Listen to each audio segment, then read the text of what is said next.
Hello, Two Forks Tower. This is Sissy Jones, voice of Delilah from Firewatch, and you are listening to the Xbox Expansion Pass.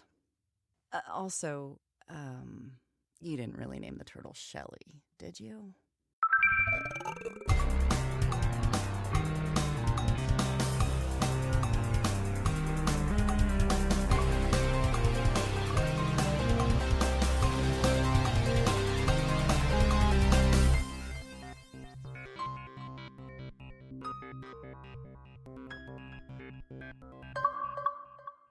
Welcome welcome all to episode 151 of the Xbox Expansion Pass, recorded on Sunday, October 23rd, 2022. I am your host, Luke Lohr, the InsipidGhost.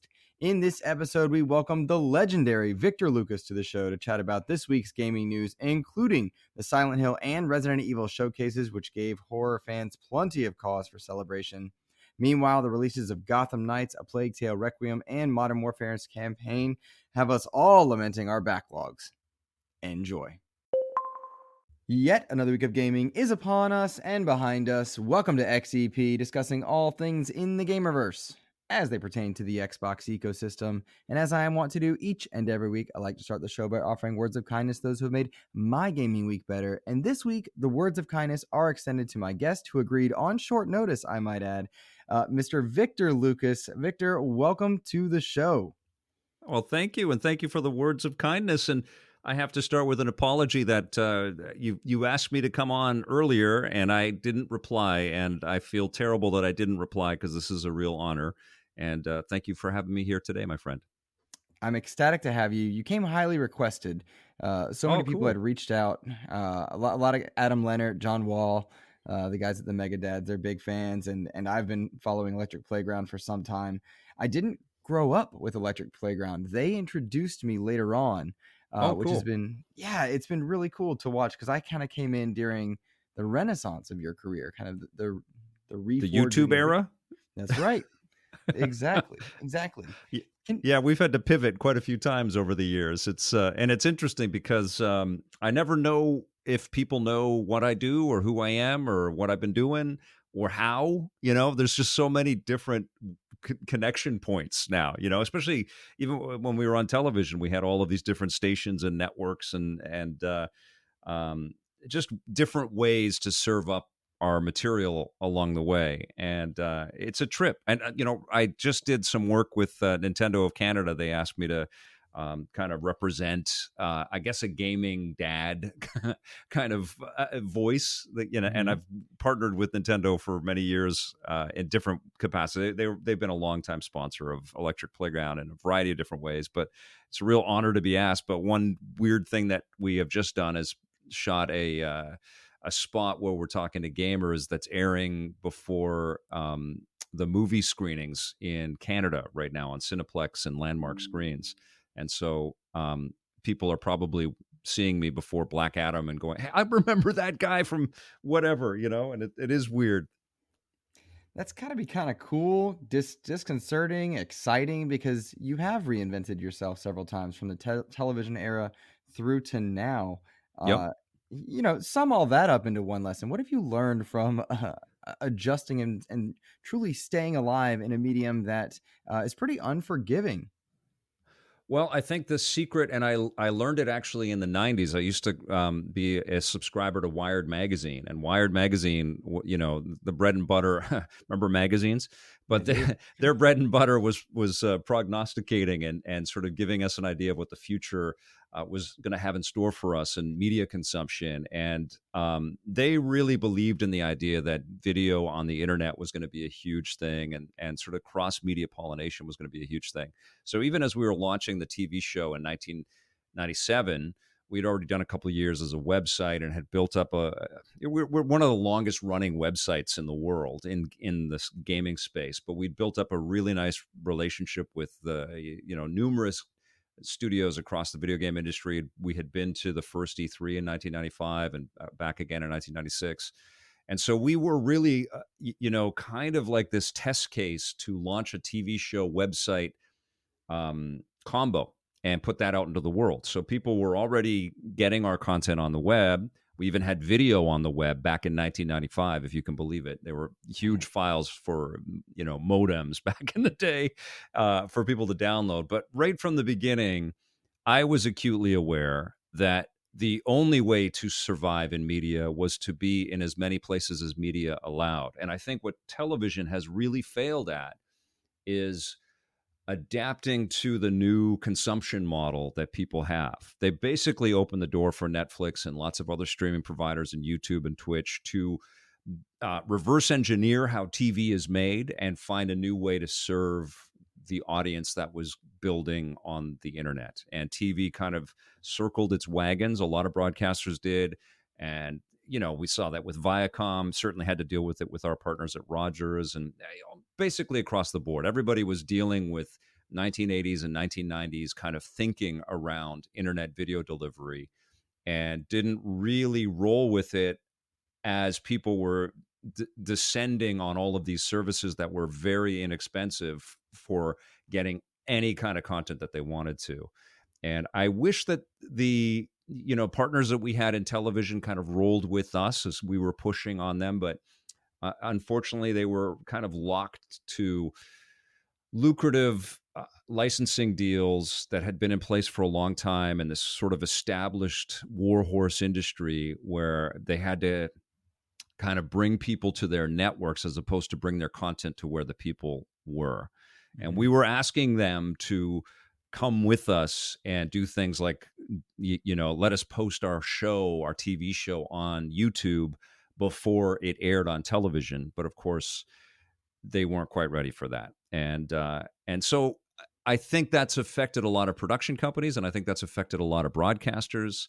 And I think it's also really undercut the opportunity for shows to continue, but also fan bases of shows to continue with content that they would have liked, And so what we've seen since, YouTube and Twitch and all of these, and Netflix and all of these other streaming services have kind of taken the forefront, is a lot of revitalized shows, like great shows that kind of died because audiences were moving, but then they're brought back from Netflix, or Amazon picks up something and then they bring it back. And then we've also seen the inverse of that, where people try to make TV that looks like Twitch, like we just saw with G4. Nobody wants that, So I think the secret, especially in information, and you can see this if you look at MSNBC or CNN or whatever, if you are a supplier of information content, you need to be on every device and every screen possible, and you need to have a plan for that, and you need to be everywhere with that. Now, it takes some planning and some budget and some thinking, but that's the way that you do it. And you can look at Kind of Funny Games, and they're growing and fantastic team there, and how smart and shrewd they are with being everywhere with this stuff. I think it would be, for me personally, I would find it a little bit exhausting to be online all the time like those guys are, but they share the workload. It's not just one person over there, Well, but that's kind of the way to do it. Yeah, well, that makes me want to ask you very much so. When I pull up, you say being everywhere. I pulled up just the YouTube channel for Electric Playground right now, and you've got videos coming out in a pretty quick cadence. 4 days ago, 3 days ago, 2 days ago, 1 day ago, 11 days ago, 10, 13. Like, you're doing something almost every day, if not every day. It's my job. I say, what's your schedule like? Like, are you tired? What's the weight? Yes, especially now. Every year at this time, I edge close to burnout, and by probably after I'm done, like the awards component, the sort of wrap up of the year, the discussion of the best stuff of the year, and I don't know what I'm going to do yet for our Rocket and Ray Gun Awards. But by then I'm just like, oh my God, I need to just relax for a little while and take a break for a minute. Cause it is a lot at the end of the year. I call it the game avalanche, and I'm bouncing from game to game, and I'm staying up super late, and I'm trying to get as far into these things as I possibly can. And, finish as many games as I can, and then come back with some, honest opinion that is as articulate as I can possibly be, and edit it together. And I also endeavor to try to make the video stuff that I produce for YouTube look as close as I can make it to some of the TV stuff that people remember us for. So I work pretty hard on trying to, find the right clips and put it all together and massage it and tune it and make it look as nice as I can and sound as nice as I can.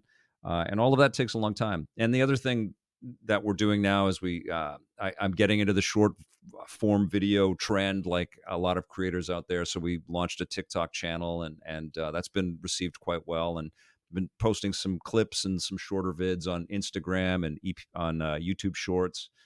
And then I stream on Twitch, and I try to make the Vic's Basement podcast when I can. I've got a couple of interviews that are coming up pretty soon. I'd like to, I definitely do need, with all of these different things, because it's just me working on all this content, I definitely do need to kind of shoehorn the best schedule that I can. But a lot of my opportunities are reactive, like Disney or a studio will reach out and say, we've got an interview with X filmmaker or these actors, and you've got an opportunity to see a movie early.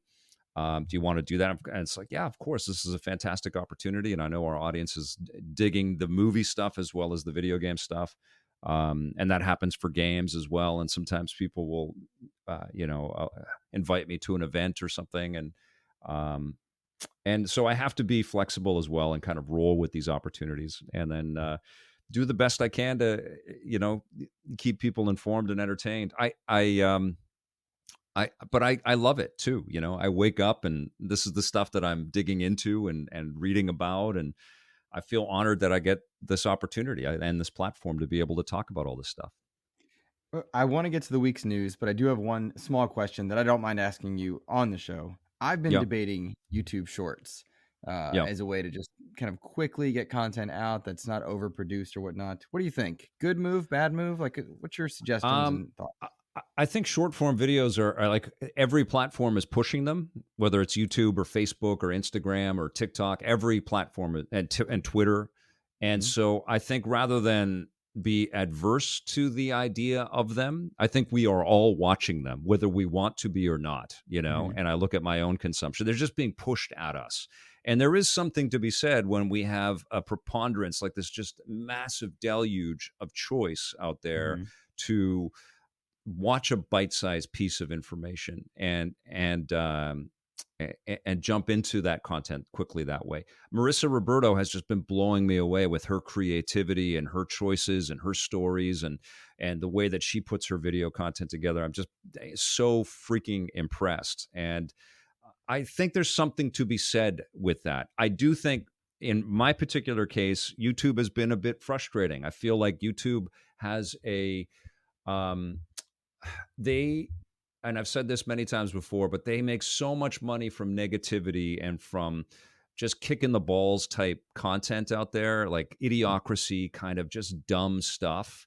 And they just don't curate enough, and even with their best creators, they just don't work with the best made content. They work with the most popular content. And a lot of the most popular content is either absurdly negative, or there's a lot of misinformation, or it's just awful stuff, or it's made without real thought or intention, or it's just straight up copyright infringement and somebody just making some kind of stupid joke over it. And so that frustrates me, because I've been with YouTube now for a long time, and I wish that there was a lot more kind of involvement and engagement on shuttling people to the better made stuff, and of course I'm not objective about that. I have my own biases about that.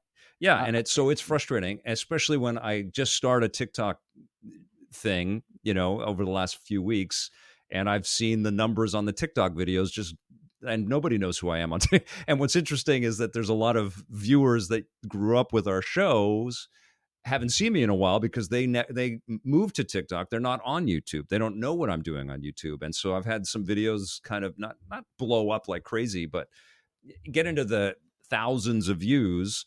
And I'm not, I don't have days of time to just focus on just one of these platforms, but it's been really illuminating. Like, we've been on YouTube for a long time, and I've had some pretty good success on some of the content for sure. And I also hear from a lot of people, it's like, yeah, we were pushed to your channel, and I can't believe that you're still making content. I can't believe that you're here. And it's like, yeah, it would be nice for YouTube to understand that there's a 25-year career around Electric Playground and a lot of classic content and new content. It would be nice to get into the algorithm somehow for people to push that material out there.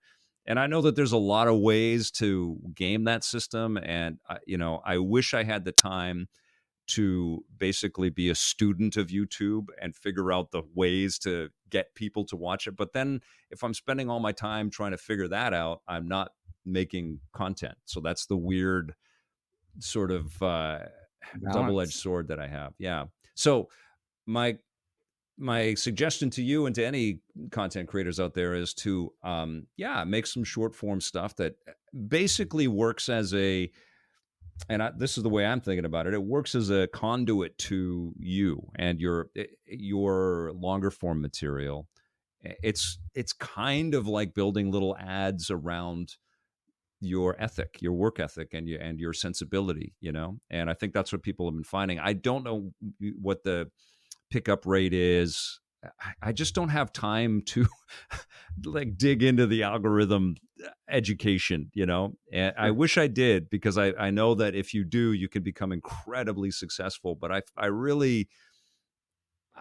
I just like to make things, and Right. I don't want to just be thinking only about the algorithm. Is this going to work? Is this going to get tons of views? I just feel like that's a very cynical way to approach making content, and it's not coming from the heart, And honestly, I think that's what's led to so many people just putting out negative garbage, Like, I don't know how people get out of bed every day and just look at the worst stories in across these different cool geeky things that EP covers, and find those and just concentrate on that every single day. How do we just rant about all the things that these companies or these people did wrong and just make that every day? That would just be exhausting, Agreed.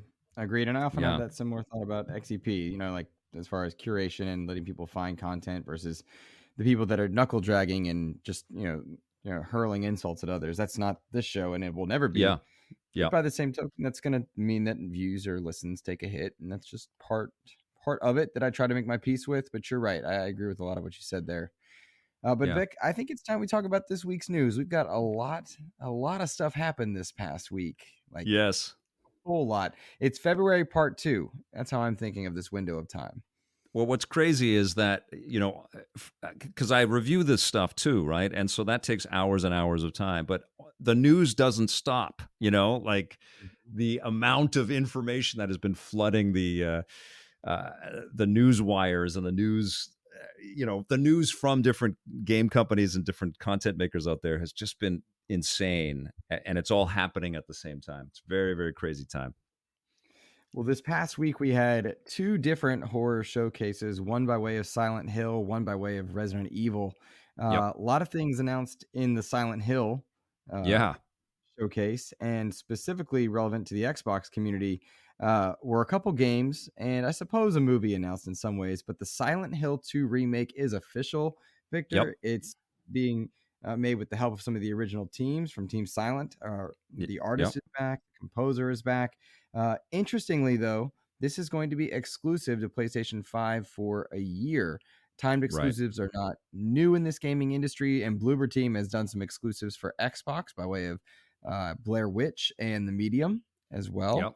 Yep. But I think a lot of people taking issue, given that exclusivity is a conversation happening thanks to the Activision Blizzard deals, which, by the way, I'm very ready for those to be done. Those conversations are boring at this point.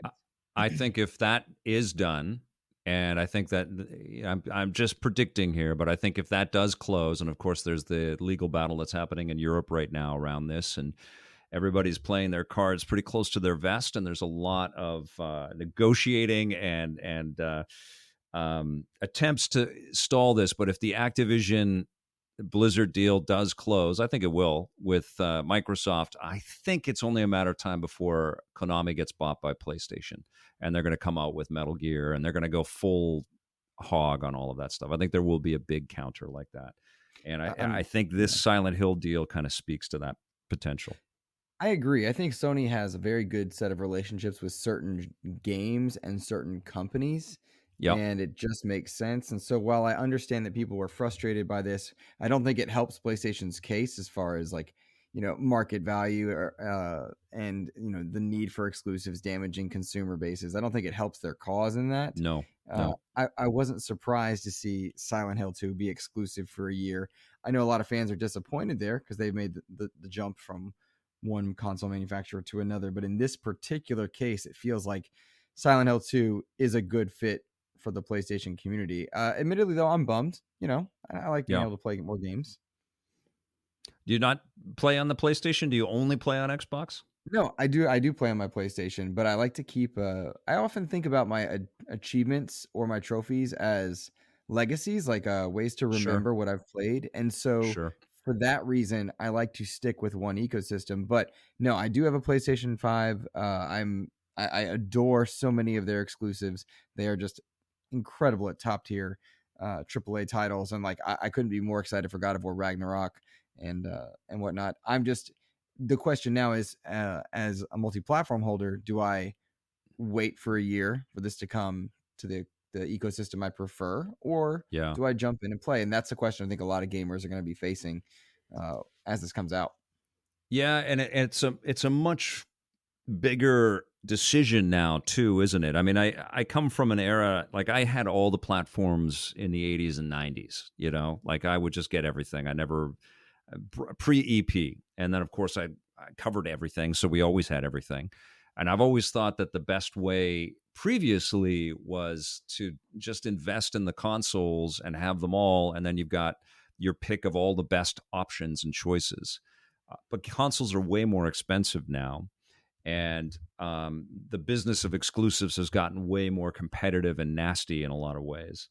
But I do hope for an era where, and I've said this for a long time, and I know that there's a lot of loopholes and hoops to jump through, but I do hope for an era where a game comes out and it's really it's platform agnostic, like Mm-hmm. you can just have a machine. And I think that's one of the things that has held the video game industry back from full sort of mainstream acceptance over the years. This idea that you have to join a clubhouse and you have to make a pick on how you're going to consume the content is so reductive for the experience. It's almost like having to choose.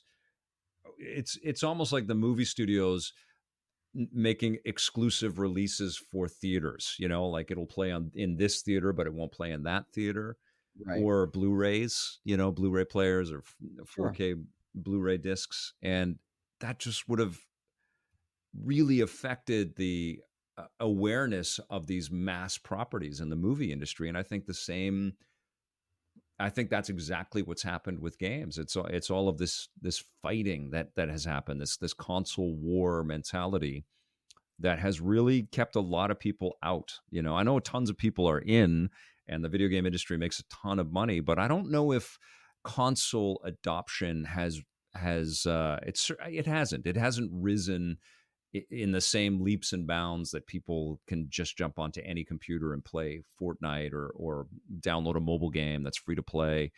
And I think one of the things that's honestly held a lot of this back is this specific thing that we're talking about here, this idea that it's exclusive to this machine. So, and oops, too bad for you, you didn't buy that machine, so you can't play that. These gates are terrible. I think what's more likely going to happen, Vic, is we see something where similar to how movies will launch onto Peacock, but you can also go to the theater, or movies will launch onto HBO Max, but you can also go see it in another place. I think Yeah, we're going to see games launch into Game Pass or into PlayStation Plus or whatever their successor is, because I would imagine they're still cultivating a subscription service mindset and looking to the future as they create games as a service. yeah, I think we're going to see games do that, where like you're going to launch into Game Pass, like a Plague Tale Requiem is a good example. It's here in the service, but you can also purchase it separately, a la carte on other platforms. I would bet that's the way that gaming AAA releases happen in the future, unless they're first party. Just because I right. think less and less are third party deals going to be lucrative. Yeah, and I think there is a great analogy there with the traditional TV network model, and now it's the subscription, provider model, where if they pay for something, they pay for those exclusive rights, even if they're owned by a studio that has their own streaming service, like a show made by Warner Brothers, but it's on Amazon or something like that. It Right. does get a little bit weird. But yeah, I think what happens in the home space is that maybe there is a 90-day window or something like that, but then you can pretty much buy any movie on Amazon and watch it on Amazon or Apple or but not Netflix, because they're not into that sort of purchasing model right now. um, it is complicated though, and it does sort of hold us all back from a lot of material. And what's interesting is to think about this in the context of this metaverse kind of discussion that's happening all the time, this kind of shared open border kind of philosophy that all seems like a lot of BS right now. But like, how does that work? If we're setting up all of these different digital inhibitors from being able to access content, how the hell are we going to get into this cross pollination of all of this media and thoughts and ideas in the metaverse? But I do know that video games, because of these console wars and these exclusive decisions, and I mean, it must be maddening for people that buy games for other people and don't play them, to have to try to navigate through making the right decision. Like, did I buy the right piece of software for the right piece of hardware? And was this the best deal? And did it come with all the exclusives that this other person wants? And did I buy the right collector's edition? It's just it's almost it's too much choice and too many obstacles to just get to the content. Agreed.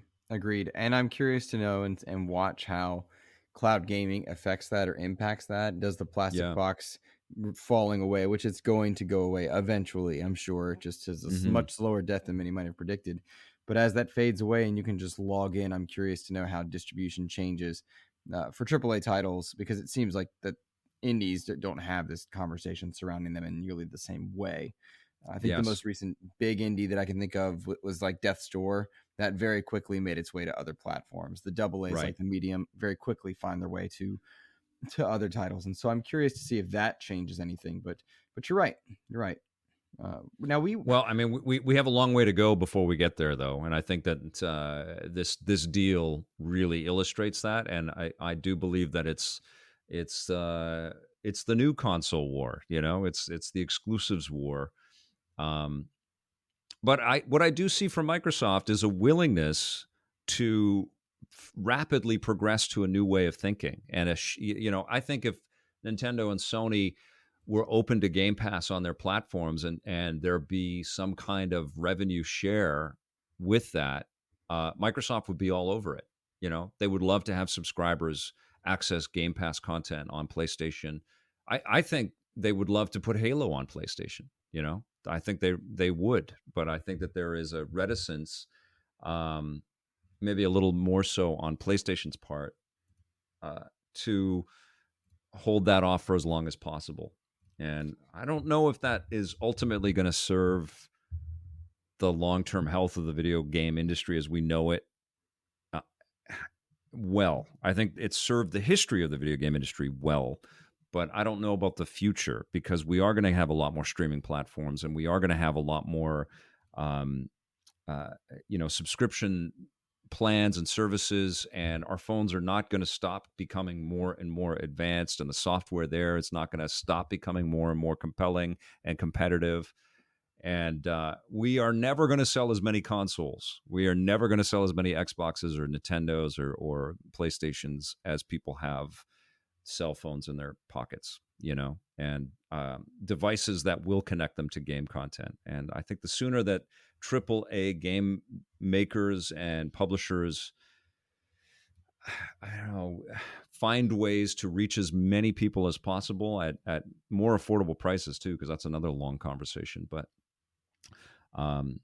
I think they should do it, and we're seeing movement towards that. The Game Pass is definitely that, but we're seeing Sony also publish on PC now for the first time, and it doesn't take like a radical way of thinking to look down the road and think, oh, okay, well, maybe one day, maybe somebody's got some kind of AR headset or something like that that allows them to sit down in front of any recreation of any machine and play it anywhere, or whatever, like this crossing the streams future doesn't seem so impossible now.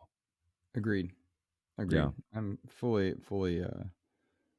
of that same mindset, that the possibilities seem far more diverse than console warriors or console makers even would have you believe at this point in time. So Yeah. I'm inclined to agree. Yeah, I mean, how depressing must it be for people that are just PlayStation diehards, just like all up and down, just love the brand and the choices and the first party stuff, to see you can play Uncharted on PC right now. Yeah. and it's amazing. And when you play Uncharted in 21:9, in ultra widescreen, that's the way to play that freaking game. It's amazing. It's so cinematic that's the way people should experience it. It was made to look like a movie, and boy, does it play and look like even more of a movie when you play in an ultra widescreen at 120 frames per second. It's crazy, and it must just piss off the Sony PlayStation console warriors to no end. But that's our reality. I think any fan that is locking themselves out of a community strictly based on who makes the box is really missing out on a lot of great experiences wherever they may be. Agreed. Yes, 100%. Yeah. Well, we were talking about Silent Hill. Let me finish up talking about what they had in their showcase, because it wasn't just Silent Hill 2 remake. They also announced 3 new games actually. Yep. Which is odd, because it's hard to track these a little bit. You've got we don't really know what they are yet either, right? Ascension and Silent Hill F. Right. Yeah. Silent Hill F, which it looks like it's going to be a 1960s set Silent Hill in Japan. Yep. Which beautiful imagery. You have to think, with the fog and the effects and some of the incredible art we've seen coming out in general surrounding this, it's like, okay, I can see something there that I'm excited for. You've got Silent Hill Ascension, which looks to be another spin-off game, but it's like a Pokemon version of it. I think it's a Netflix style interactive video thing. Isn't it a video streaming experience? I'm not sure. The official listing is an immersive project where participants around the world will control characters in a new Silent Hill story. And the writers of this likened it to Let's Play Pokemon version of Silent Hill story that's live on multiple platforms. Gotcha. Yeah, and so it was like that Dark Mirror episode where you could I forget what it was called, Balderdash or whatever. I can't remember what it was called, or Bandersnatch or something. That's it. Yeah, where you could control sequences of video, and it's kind of choose your own adventure. That's what I'm kind of getting out of that, but I don't know. I don't know what it's going to be. I like the mystery, though. I think I really like Konami, and it's been frustrating to see them misstep after misstep. I really wish that they had worked out a relationship with Hideo Kojima and the Metal Gear franchise.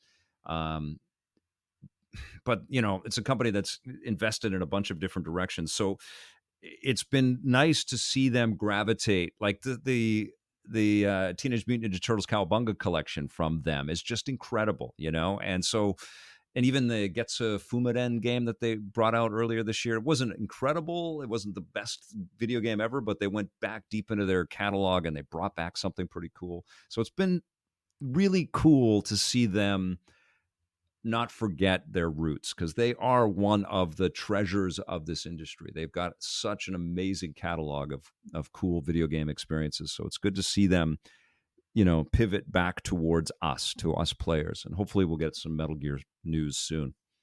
I agree, because I think when Digital Eclipse put out the Cowabunga collection, and we saw Konami working with the Castlevania collections and putting out things to try to reintroduce themselves to gamers, because it got bad for a bit. It got real bad. And I don't even think we're their target market. Like I respect and understand that their business model is not aimed at the video game industry, but it does feel like they're talking back to us now.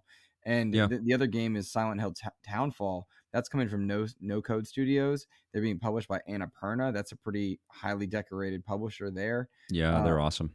yeah, you have to think like they're really trying to reintroduce themselves in a way that I think gamers are pleased with. I felt like there was a lot of positive uh, discussion surrounding the Silent Hill showcase and what it means for Silent Hill to be coming back to a genre that is already flourishing. We've got Callisto Protocol and Dead Space remake is coming. We just had the Yep. multiple Resident Evil remakes. We'll talk about the Resident Evil showcase in just a second. Like this genre is exciting for people once again. I mean, shoot, even Alan Wake's getting a sequel. There's a lot of people that are interested in this horror, third person, survival horror style game once again in a way that it had kind of lapsed for a bit. And so I think it's the right time for them to be capitalizing on it. I am curious to know if you think perhaps this was supposed to be part of a PlayStation showcase. That was a rumor going around, and Mm. I'm so amateur and armchair in this sense that I don't want to I don't want to jump in and just say, "Oh, it sounds like it could be," or "It sounds like it wasn't." But any truth in that you've heard? I don't know, but I have read the stories that, PlayStation has been holding off on their showcase because they don't want to look too strong in the courts right now as they Mhm. argue about the Microsoft deal. That they are a powerhouse in video games, and I think Microsoft can quite rightly say that nobody beats Sony in terms of their investments, especially for their exclusives and the things that they lock up. Like they spend the most and they have the most esteem, I think, for a lot of their first party choices. Big time. Um, yeah, and I think that they don't want to appear too powerful. So, it's conceivable that Silent Hill 2 at least was going to be part of a showcase, and that still might come to be, and we still might see that. Um, but I don't know. And in terms of the survival horror genre coming back in a big way, I think you can kind of look at the success of Resident Evil 7 as a 2D experience on a flat screen TV and in VR. There was just such goodwill around that. It was such an incredible experience. And then the 1-2 punch of Resident Evil 2 coming out and the remake there, and just kind of showing the world that the hardware that we get now and have since the previous generation, the hardware that we get to play games with now is powerful enough to make these horrific images look almost video quality or photo real. And nothing is more scary than that, because if you go back and play those classic games, they just look like ass. I mean, it was so much about our imagination when we were playing Silent Hill back in the day, and the old Resident Evil games. They were really well made, and they were creepy with the sound effects and the concepts, but the visuals were just brutal. Just a bunch of blocky squares cruising around a Mhm. screen, and not too scary, especially in the rear view. But the modern day machines can really render these things to just be absolutely terrifying. So I'm excited to play all these games, but I do have to be honest, man. Like I am kind of a wimp with horror movies, and Mhm. like Dead Space, the original one, just scared the crap. I got through it. I loved it, and I understand. I could see the beauty of it, but it's just like Jesus. I didn't want to eat before I started playing these games because, like, they're just so brutal and so gruesome. Just guts and blood all over the damn place. So, Well, I that's can't been wait to kind play these games, but I'm going to be scared out of my mind. I know it. well, that's kind of the thing with horror games, and especially if you've grown up with them from, the PlayStation 2 era, Yeah. PlayStation 1 era. They were blocky bits of nothingness, and our minds generated and created something with Yes. what we were given. And in some cases, it made it far more impactful than what you have now. And in other ways, very much the opposite. I mean, when you look at the Capcom showcase, and they showed the Resident Evil 8 expansion, Resident Evil Village was just incredible. And now to get That to was a play it great in game. third person, Yeah. uh, that's going to be like I'm going to be upgrading to that one just because I want to experience that as a third person game. And you're right, those visuals are intense. And if you are someone who is sensitive to that, then you're in for something unique. And I think with the Resident Evil 4 remake, which I think that's one of the best games ever made in its It time. is. I don't think it Yep. ages as well as we remember it, but I'm really excited for this remake because Resident Evil 4 did something special with Las Plagas and the enemy types there and the survival horror element. But there was a bit of absurdity that kind of let you escape because, I mean, Yeah, it saving was the never president's not. Yeah, it honor. And always reminded you it was a cheesy video game, which I think was cool because there was a level of complexity and maturity with that design. They recognized that people saw the cheesiness in the previous Resident Evil games and Hmm. embraced it. And I think they, as a team, embraced it when they made Resident Evil 4. But what they introduced was this action element, this much more accessible, modernized take on the controls and the motions that you could get into as Leon Kennedy, and it was just so fun to play. That was the other side of it, because the survival horror genre. And I remember I was reviewing all those original games when we had a TV show going on every week, and we'd play them, and Tommy and I would find the cool, scary bits to enjoy and love about them, but we also were quite frank about the tank style controls and having to kind of turn your character in these weird ways to move forward. And I still don't have the love for the Silent Hill franchise that a lot of people do. And maybe it's because I had my critics hat on at the time, but I was playing a game like that and juxtaposing the freedom and the fun of a Mario experience on the Nintendo 64. And it just didn't correlate. But now games, obviously, and I think post Resident Evil 4, when that launched on the GameCube, kind of changed everything up. Suddenly we had survival horror experiences that had that 360-degree flexibility and nuanced controls, and also scared the crap out of you, but also embraced the fact that the roots of these games came from kind of cheesy horror movies.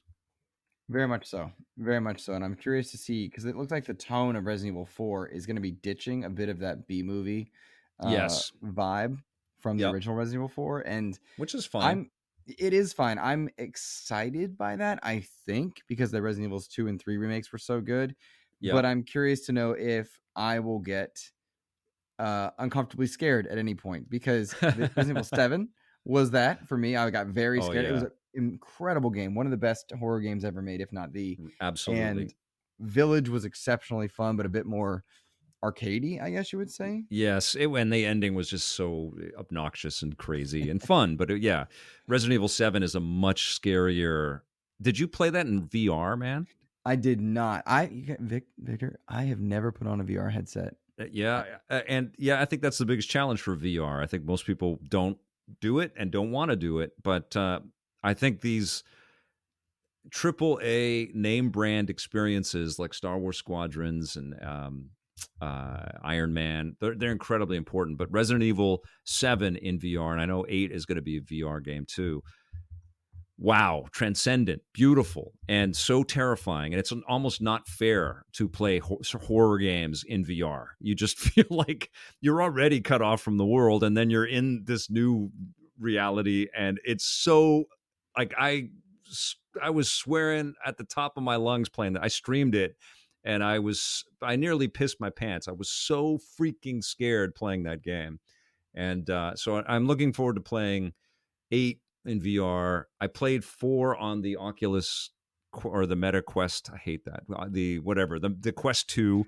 The Zuckerberg headset 0.5. Yeah, and it was awesome. Like, honestly, the best VR experience of last year. So to play the sort of rudimentary looking Resident Evil 4, but in VR, was so fun. It was really, really fun. And I'm looking forward to more scares that way, but it is a totally different level of terrifying when you're playing a great game like that with a VR headset on. Yeah, I think it'll be interesting to see how, as this renaissance of horror titles from Callisto to Resident Evil and Silent Hill, how the VR movement kind of tracks with them. I don't mean like visual tracking. I mean, like, how does VR grow next to the horror genre? I'm curious to see if that impacts the other in any way, shape, or form, for sure. Yeah, super important part of the VR experiences. But I think VR's got a lot more to prove. I think the pickup rate has just not been what everybody has been expecting, and I think part of it is the investments need to be with, and I've said this for years, but the investments need to be with things that are proven, that people already have a familiarity with. There's enough discoverability problems just to get any unknown brand in video games anywhere but especially in VR, So I'm really happy that Iron Man is coming to the Oculus Quest 2 or the whatever, Quest 2, because that was a game that was on PlayStation VR, but it was tethered, and it was a great game, but it was a very frustrating game to play with the outdated technology of the PlayStation VR. So it's going to be cool to go back to that. I love Squadrons in VR, but I know that VR wasn't the news of this week, and I'm sorry for co-opting and talking about it, but we're talking about Resident Evil. So there's VR involved with Resident Evil. Absolutely. No, absolutely. Yeah. And when you look at everything all said and done from the Capcom showcase, I thought it was a good one. I'm stoked for the third person mode for Resident Evil Village. That's something I'm going to get to at some point. It won't be when it launches, which will be on October 28th, I think. October 28th is when that one's coming in, but it's a $20 upgrade for anyone that doesn't have the gold edition. I'm in for that. It just won't be in for that this week, next week, or anytime until I'm done with God of War. But I'm excited for it for sure. And then the Resident Evil 4 remake that launches on March 24th, already letting us know that February, March are going to be big time for games in 2023. I'm excited for both of these showcases. I was happy to know I didn't get to watch either live, but in the end, I felt like they were positive and people seemed excited about it. And that's just nice to have. I'm going to be honest with you. Totally. And the Dead Space remake is looking great, and Callisto confirmed that they're going to have a performance mode and hit that December 2nd launch. If you're into survival horror, you got a lot of really cool things to look forward to. Scorn, though, I don't know if you played Scorn. That really disappointed me. I haven't beaten it. I haven't gotten far into it. I put a few hours into it on a stream, and boy, is it just a cumbersome, clunky, obtuse kind of beautiful and gruesome and weird, but I didn't know what the hell was going on for big chunks of it, and I was getting very frustrated in that game. I think the biggest problem with a game like Scorn is that it's not easily marketed. You can't say it's a first-person shooter despite having elements of it. It's not a first-person puzzler because there is some action element to it. It's an experience, I think it'd be the best way to put it, but it's so hard to market to people, and I think that's why a service like Game Pass has done gamers a great favor because they're able to try it without breaking their wallet. Game Pass is amazing, no question. It's incredible. Yeah. So, I know you've got a hard out soon. I have a lot of thoughts on Gotham Knights, and if we could just briefly chat about that. I have been playing Gotham Knights. This was my most anticipated game of the year. I'm sitting in the Batman chair right now. I love the Arkham series. It was such a big moment for me to know that Gotham Knights was arriving, despite all the trepidations about it. I've been reading the reviews, watching the reviews. I agree with almost every review, and I'm still having a blast. And I don't know if you've ever been in that position, Victor, where I gave it an 8.5, brother. I love the game. I think it's awesome. And we reviewed it. I reviewed it with a colleague, Bear Safi. He also gave it an 8. And we've been having a great time. We played cooperative, but I played most of the game in solo player. And I think there's way more great things about this game than there are things that you can knock at it. And certainly that 30 frames per second is a pain in the ass, and the dips. See, I didn't even know. I would not have noticed had people not said it. Had people not said it, I wouldn't have even been bothered. I've not had a single hiccup in the first 10 to 15 hours, but I know that other people are. But I've not had I think what happens is that like everybody's entitled to their own opinions and their own experience with it, and I think everybody's valid to have the complaints about the technical issues. But I definitely do think that the more passion you have for comics or these characters, that's who they made this for. This isn't just a generic action game co-op sort of brawler. Like you have to kind of come to Gotham Knights with a real respect and appreciation for the fact that you can beat the whole thing as Batgirl or as Tim Drake or as Dick Grayson or whatever. I've been playing as Nightwing. I'll tell you what, Vic, I have found that I'm having an absolute blast, but I had to remind, once I let the game not be Arkham, and there were moments like this was clearly an Arkham game at one point, But once I stopped trying to play it like Arkham and I played it the way it's meant to be played, I'm having an absolute blast. But I had to Yeah. let go, and that was the hard part. Well, I think a lot of people are reading the negativity around it, and a lot of people are absolutely negative about it. And there's lots of things that you can quibble about and complain about. The UI isn't great, and I think what was it, Skill Up or something like that, had a good comment about the idea that this might have been more of a live service concept, and then it pivoted after Mm-hmm. Avengers didn't do so well. And I think there might be some truth to that. I think it was an Um, Arkham game. I think it was a live service game, and then it Well, it's had been in development for 6 years, and I think yeah. one of the things that is clear when you play the game is that even if it's messy, it's launched with so much beautiful detail and so many cool moments and such great pieces of lore and connection to the comic universe. There's tons to dig into, and there's also an incredible foundation for where this concept can go. You know, I mean, I have had so much fun playing this game. Yeah, I've loved playing as Batgirl. I just think that they really honored this incredible character of Barbara Gordon so well in the game.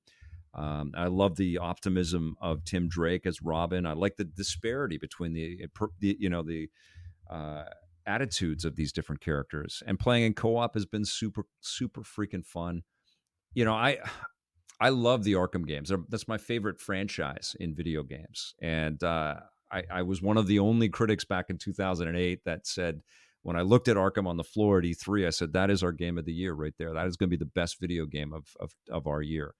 And I think there was a lot of skepticism about it. And I just saw the pivot that Rocksteady had made with this genre, you know, and with Batman games in general. We just had so many piss poor ones, and they were about to rock the whole world. And I think what happened is people definitely picked up on that. And when City came out, there'd already been a couple of years of just like people finding Arkham and recognizing just how incredible it is. And I think it was instrumental in us changing our attitudes and perspectives around licensed IP in video games. And that's what led to Spider-Man, which is still one of the best PlayStation experiences I've ever had, and Miles Morales as well. And I think that we are on this interesting path right now. Like Guardians of the Galaxy was excellent last year as well. But I think what's going to happen with Gotham Knights is it will be tweaked, it will be improved, possibly the frame rate will get better, but I know for a fact that more and more people will find it and come to it and appreciate more about it than a lot of the negative reviews have suggested they would. And I'm like Days Gone, like Arkham Knight Origins or Arkham Origins, which is also an excellent game, not as good as the Rocksteady games, but an excellent game and an excellent Batman game.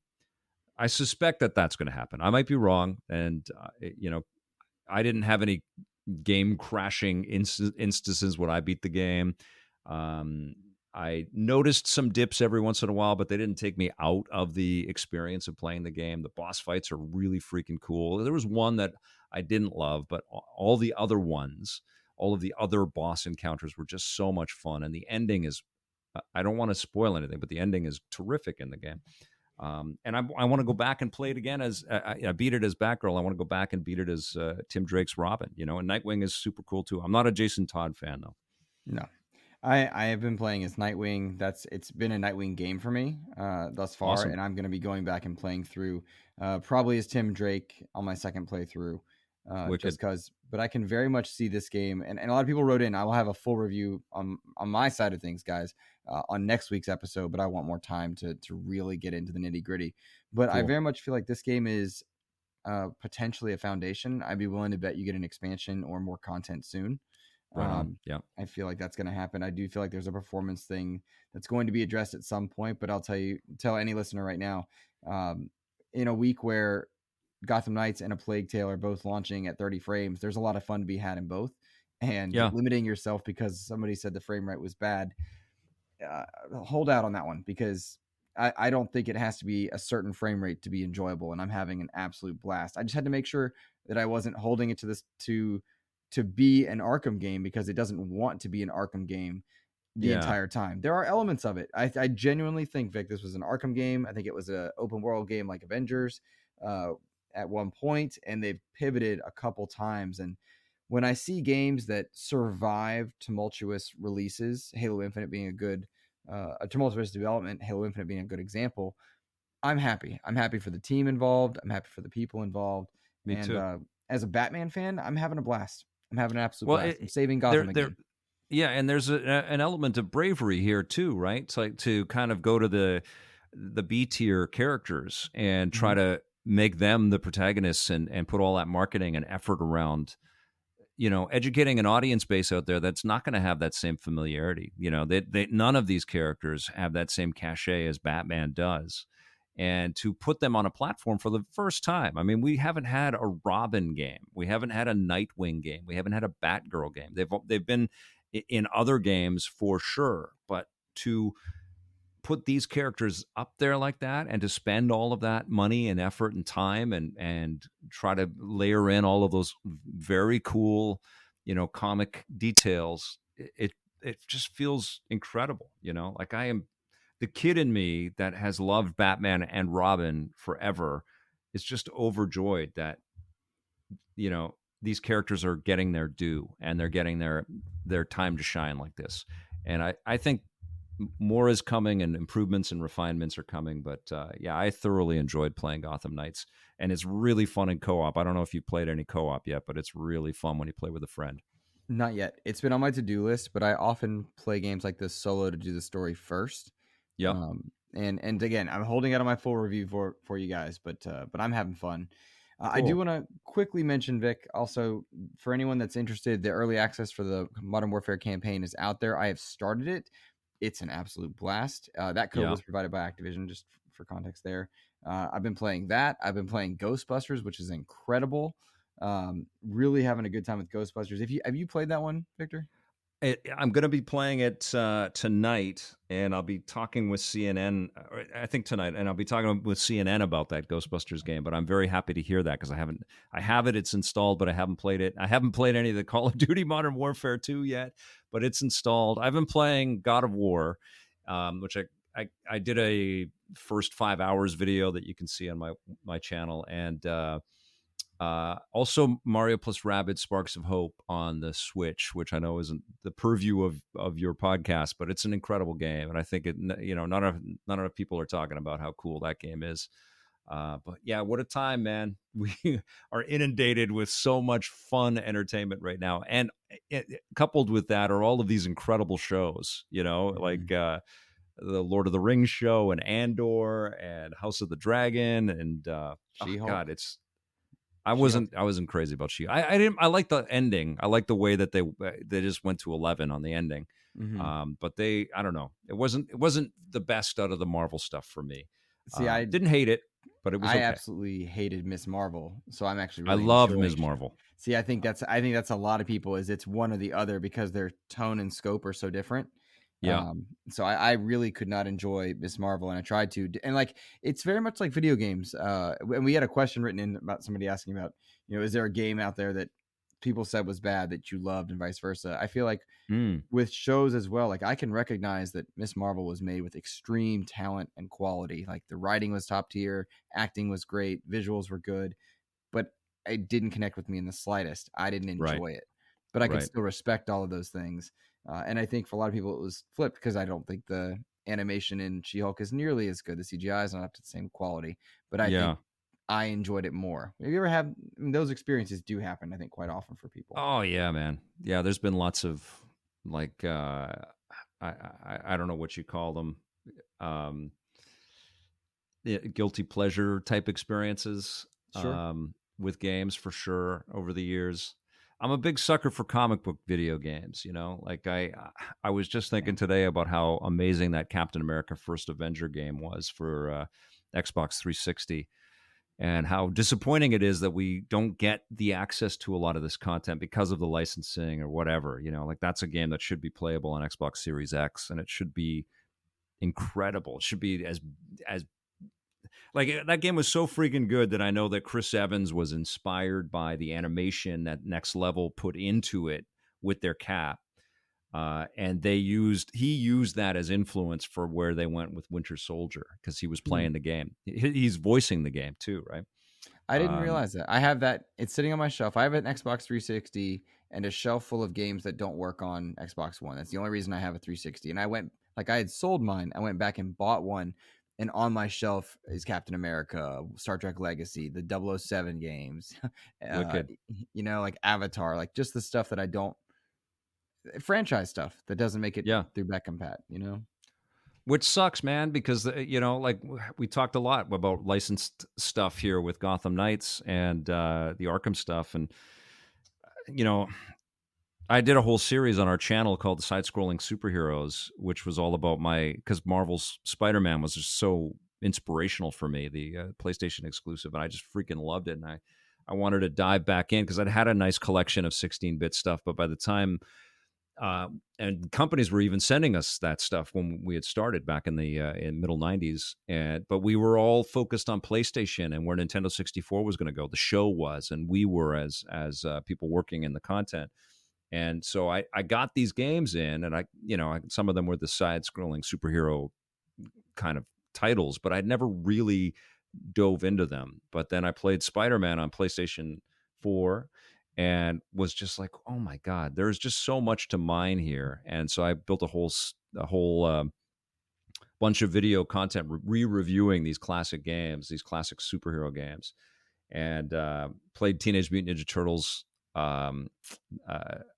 Turtles in Time on the Super Nintendo for the first time, and reviewed it and was blown away by it. And then an amazing thing happens, like the Cowabunga collection comes out. But I really see that so much of these licensed titles, so many of them, and yeah, there were lots of crap licensed games over the years, but there were so many cool ones, and they're so important for people's connection to these eras. Whether people found an Xbox 360 to play the completely, or actually the original Xbox to play the completely underappreciated Star Wars Episode 3 game that the Collective made. It was almost like a scrolling Star Wars experience, like a final fight with Obi-Wan and Anakin. And that was such a great game, and that is happily backwards compatible on the Xbox Series X. But a lot of these types of games are lost to time, and it's so unfortunate. And so I hope that the Cowabunga collection and this preponderance of new superhero experiences leads to collections like we just got with the Cowabunga collection, and that will hopefully one day include things like the Deadpool game and the Wolverine game that Ravensoft did, which was amazing, and Captain America, and even there was an Xbox 360 Incredible Hulk game that was actually okay. It wasn't as good as the Radical Hulk experience was, but there's a lot of these great licensed titles that people have forgotten about or never experienced and don't have the hardware to even play it now, which I hope changes. Agreed. Yeah. Well, Victor, we've had a good hour together. I feel like we could keep going on, but I do want to let you get out so you can go stream, of course. Would you be so kind as to share with the people where they can find your content and plug your socials? Oh yeah, I totally will. And thank you so much for having me on, man. This was a really, really fun conversation. I'm sorry if I talked your ear off. I think you can tell that What do you talk for a living? I'm quite passionate about this stuff, and it's a great privilege to be able to do this type of thing and communicate around it. But you can watch our material at youtube.com/EPNTV. That's sort of the hub of most of the Electric Playground stuff. But I stream on Twitch, twitch.tv/EPN. You can find us on TikTok, tiktok.com/@theelectricplayground. I'm Batwing on Instagram. I'm Victor_Lucas on Twitter. And I'm busy. I'm always playing and always chatting about all this stuff. And it's a lot of fun. And of course, you guys can find me on Twitter at InsipidGhost. You can find the show on all your podcast platforms of choice. Of course, over on YouTube as well. If you missed it, episode 149, Mike Chapman from creative director over at Rare for Sea of Thieves. We had Layers of Fears creative directors last episode for 150. Feel free to check that one out, guys.